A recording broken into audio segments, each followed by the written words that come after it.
Bueno, buenas tardes, mi nombre es Jefferson Castellanos, soy residente de Univalle, actualmente en la rotación de resonancia magnética. El caso a continuación a presentar, ya tengo un paciente masculino de 34 años que presentó un accidente de tránsito en calidad de peatón contra un automóvil y pues presentó una contusión en todo el cuerpo derecho y se manifestaba principalmente por dolor y limitación funcional de la rodilla derecha. Encontraron una abrasión en la región temporal, un edema articular y derrame, perdón, en la rodilla derecha, y a la exploración hallaron que tenía una limitación para la flexoextensión y un signo de cajón anterior positivo que hacía sospechar la presencia de una lesión del ligamento cruzado anterior. Estas son las imágenes iniciales que tomaron en radiografía. Como pueden observar, el hallazgo principal está dado por la presencia de este pequeño fragmento óseo adyacente al margen más lateral del platillo tibial lateral. Hay alguna heterogeneidad de los tejidos blandos aquí adyacentes que pueden indicar de pronto cambios por edema y algunas alteración también de la densidad aquí suprapatelar que pudiera de pronto sugerir un derrame articular. En ese sentido, con la presencia de este hallazgo, se dio de una vez el diagnóstico de una fractura de Segón. La fractura de Segón debe su nombre a Paul Segón, que es reconocido principalmente en Europa por ser el padre de la ginecología y obstetricia en Francia, pero antes de eso era ayudante de anatomía en la Universidad de París y durante investigaciones para encontrar causas traumáticas de martrosis pudo evidenciar con algunos experimentos que al someter el estrés a la rodilla en una posición de rotación interna y en varo podía generar entonces una pequeña fragmento de abulsión que era básicamente compatible con este tipo de fractura. ¿Y por qué es importante desde entonces en adelante ese epónimo que aún se continúa utilizando? Es por todas las lesiones asociadas que se relacionan con la fractura de Segón. El mecanismo de trauma va a tratar de o va a generar una cantidad de estrés tan grande que muchas otras estructuras van a ver lesionadas, principalmente el ligamento cruzado anterior en 75 a 100% de los casos. En el 95% va a haber alteraciones o contusiones óseas en la región lateral de la rodilla y hasta en un 50% de los casos el ligamento colateral medial también va a estar afectado. Meniscos hasta un 30%, puede ser el medial o el lateral, estructura de la esquina posterolateral hasta un 30%, el cruzado posterior también se ha visto implicado en ese tipo de lesiones y ahí lesiones musculares también en la región posterior se asocian a la fractura de Segón. Teniendo esto en consideración y la sospecha inicial, pues se le hizo resonancia magnética a la paciente. Y en estos cortes coronales, como pueden ver, un DP-FAT-SAT y un T1 sin saturación, lo que buscaba mostrar aquí era inicialmente la evidencia de la fractura, como este pequeño fragmento que se comporta hipointenso en todas las secuencias de señal, con la presencia de un gran edema pues adyacente de los tejidos blandos que hemos sospechado también en la placa, y con edema de óseo adyacente, y también aquí en el cóndilo, como también se encontraba bastante relacionado en las otras estructuras, en las otras cuadros que hemos visto inicialmente. Obviamente, pues la principal lesión que se puede sospechar es una lesión del ligamento cruzado anterior, y aquí pueden observar cómo hay una ausencia de visualización de las fibras del cruzado anterior en este DP sagital FAT-SAT y en este DP sin FAT-SAT, lo que confirmaría entonces una ruptura completa del mismo. Fíjense que hay un derrame articular y también el edema o las contusiones en la región posterior de la tibia.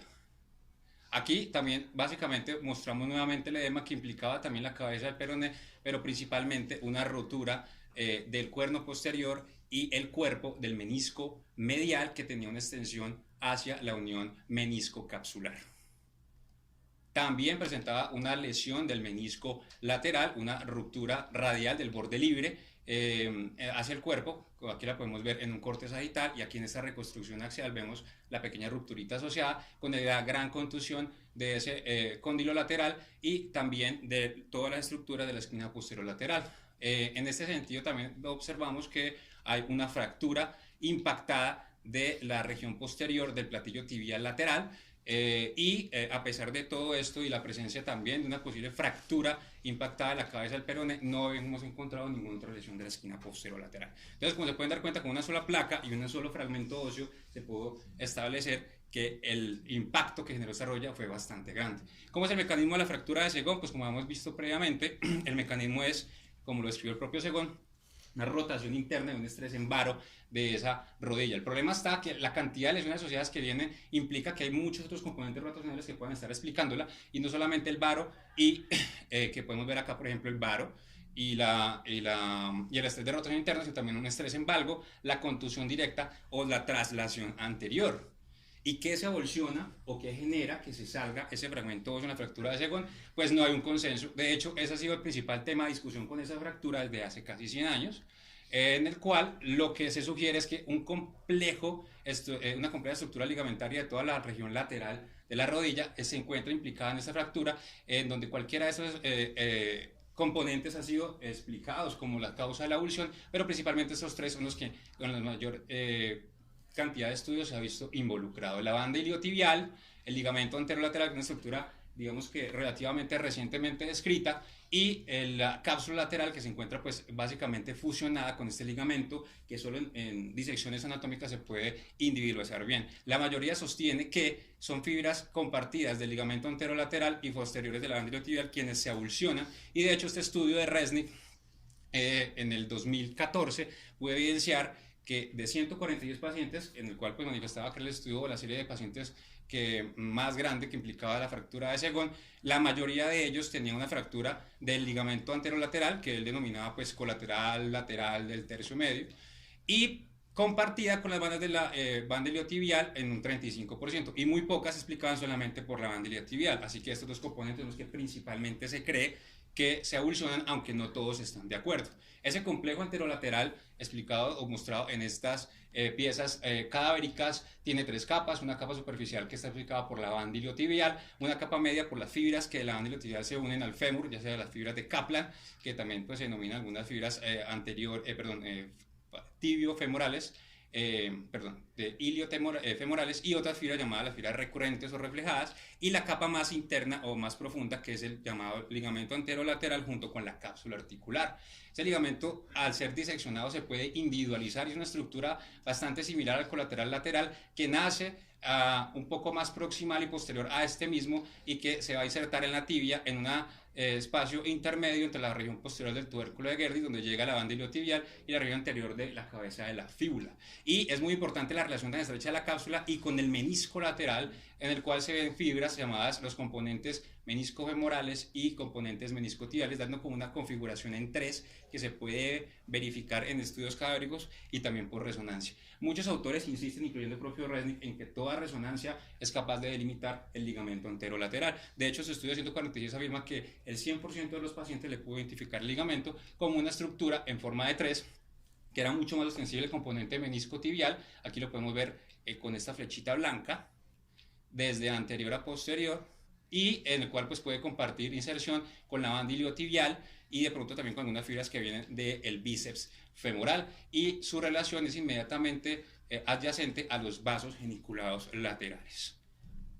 Otros autores sostienen que es necesario verificar la presencia de este ligamento cuando ya hay establecidas fracturas del ligamento cruzado anterior, y pues la morfología que describe este autor en un paciente que ya tiene la lesión del ligamento cruzado es la típica morfología en tres, verificando que es de una morfología completamente normal, o también que se encuentra engrosado con algo de edema óseo, edema tejido blando adyacente, sugiere una ruptura parcial, o completamente alterado con una avulsión, que es lo típico de la fractura de Segón. Entonces, en nuestro caso inicial, en esta corte coronal con Fasad, vemos que no se delimita muy bien las estructuras que se encuentran llegando a este fragmento óseo, pero sí podemos verificar un poco mejor con el T1 sin Fasad que, siendo este el fragmento óseo, algunas fibras posteriores de la banda iliotibial pueden llegar a él, y sí tenemos fe también con este DP coronal oblicuo, algunas fibras en la parte más posterior del fragmento que establecen el componente meniscotibial del ligamento anterolateral. Ahora, hay otro caso que también me gustaría mostrarles. Es una paciente de 20 años que se cayó en bicicleta, es un caso bastante reciente, dolor, limitación en la rodilla derecha. Vemos esta radiografía, donde al parecer no existen muchos hallazgos, pero si se dan cuenta hay una alteración en la densidad de los tejidos blandos adyacentes al margen medial de la rodilla, y también hay una alteración de la densidad de la grasa de OFA que permite o impide delimitar de forma adecuada el ligamento rotuliano, y al parecer también puede haber una alteración en la bursa suprapatelar. Y si me creen, aquí hay una fractura de Segón, que ya ventaneado y con un poco más de magnificación se puede observar, y en la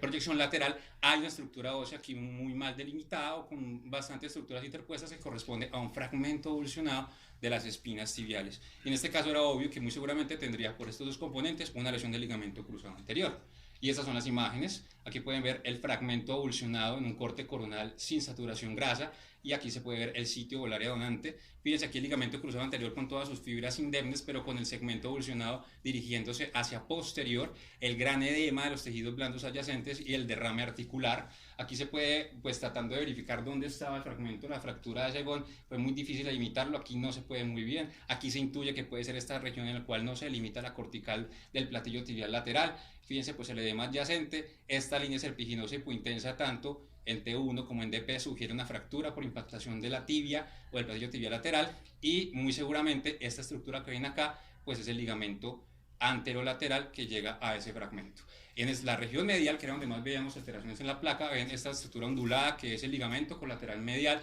con una inserción femoral engrosada y con ausencia de la inserción tibial, lo cual indica una ruptura completa. Acá también pueden ver en las cortes axiales con DP Fatsat que hay un edema en la faceta medial de la rótula, un edema en el aspecto lateral del cóndilo lateral que implica entonces una luxación transitoria de esta rótula con la típica lesión kissing, y fíjense cómo hay de irregularidad, pérdida de la morfología de todo el retináculo medial, con muy posiblemente una ruptura aquí a nivel de la inserción femoral, con el derrame articular asociado. Y ya hemos visto esta fractura por implantación de la tibia, y fíjense acá esta estructura que compone la lipohemartrosis, en el cual se observan tres componentes que generan dos niveles de líquido dentro de la rodilla, que son compuestos pues por la parte más superior o más superficial, que es la grasa, que es menos densa, que saturó igual que la grasa del tejido conectivo, el líquido del derrame articular como tal, y ya un líquido mezclado con sangre que disminuye la intensidad de la señal en las secuencias con un eco más tardío. Fíjense que aquí también se conforman las tres estructuras, y obviamente esto es un hallazgo muy típico de las fracturas de compromiso intraarticular. Esta paciente, pues como hemos dicho, aquí tenía la posible ligamento anterolateral unido al fragmento de Segón, y tenía de hecho una resonancia hace 2 años que habían reportado completamente normal, en la cual pudimos comparar que efectivamente esta estructura podía corresponder al famoso ligamento anterolateral. Entonces es importante saber si esta cuestión del ligamento anterolateral, algunos ortopedistas dicen que sí, otros dicen que no. Lo importante es que, aunque se le ha dado mucha importancia, la estabilidad rotacional y flexión de la rodilla ha estado principalmente por el ligamento cruzado anterior. Estudios en los cuales se secciona el ligamento cruzado anterior y se deja el ligamento anterolateral normal o todo el complejo, y afirman que la inestabilidad es diciente. Otros en los cuales el colateral cruzado anterior está normal y seccionan el anterolateral, dicen que aún persiste con una buena estabilidad. Entonces es sencillamente un estabilizador secundario de todo este componente. Pero lo que sí han encontrado es que pacientes que tienen lesiones conjuntas, cuando no se repara el anterolateral, tienen más predilección o más propensión a no regresar rápido a sus actividades, generalmente son deportistas de alto rendimiento, y se ha encontrado que cuando se repara ese ligamento hay menos probabilidad de que se rompa o de riesgo de ruptura de la reconstrucción del ligamento cruzado anterior. Entonces se ha propugnado por un manejo a la cual tampoco ha llegado a un consenso, a pesar de todos los ortopedistas que se han reunido en torno a eso, y hay dos tipos de técnicas quirúrgicas que tratan de repararlo. La técnica llamada tenodesis o el estraticular lateral OLED, que implica un segmento de la banda iliotibial, que esta es la banda iliotibial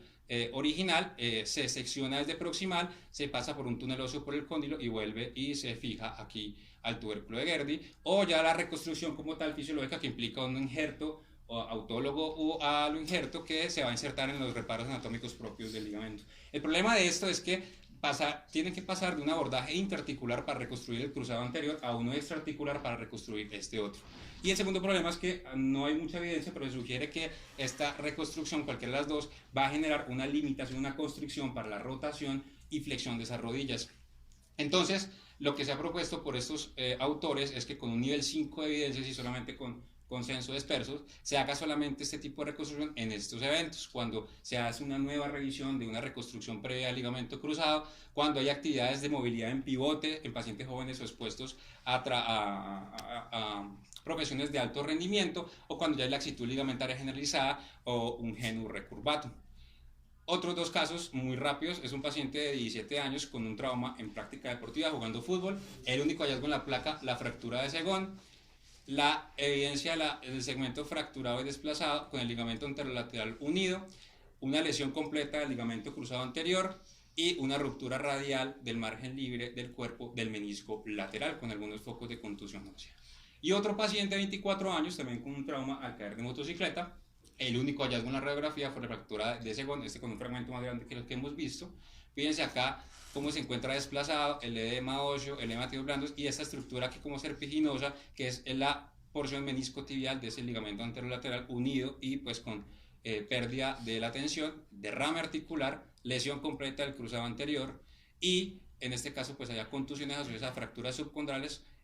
con depresión ósea tanto del cóndilo lateral como de la tibia. Estos últimos dos pacientes sí fueron llevados a cirugía, se realizó proceso de reconstrucción del ligamento cruzado anterior, pero no se manifestó en ningún momento si hay algún tipo de reparación por la estructura del complejo anterolateral. Eso demuestra que todavía no hay una adecuada, digamos que,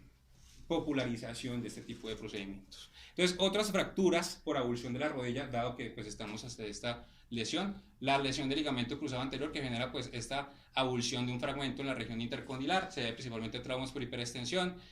directo con rodilla flexionada y se ve más que todo en pacientes jóvenes con esqueleto inmaduro, ya sea por laxitud del ligamento o porque todavía no hay una adecuada fusión ósea, así se ve en tomografía. Y como hemos visto antes, en resonancia magnética vemos el fragmento extraído y generalmente las fibras se ven bastante normales. El cruzado posterior, sospecharlo con una placa anterolateral, se ve una lucencia en forma semicircular proyectada en todo el centro de la tibia y en el cual hay que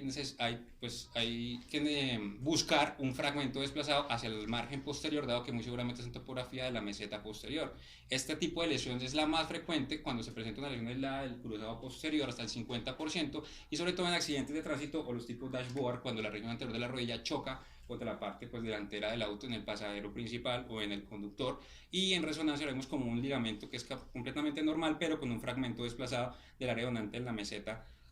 tibial posterior. El colateral medial también se puede fracturar con una avulsión que en este caso fue muy sutil, solamente se sospechó y sobre todo por clínica, es la llamada fractura de Stieda. Cuando esta fractura de Stieda generalmente pasa muy desapercibida, la lesión de Stieda se puede formar si no hay ningún tipo de reparación o manejo conservador y luego se osifica la parte más proximal de ese ligamento colateral medial y no confundir con el proceso de Stieda, que es el ostribunum que se encuentra fusionado al talo. Y en este caso, pues al paciente se le hizo una tomografía que reveló aquí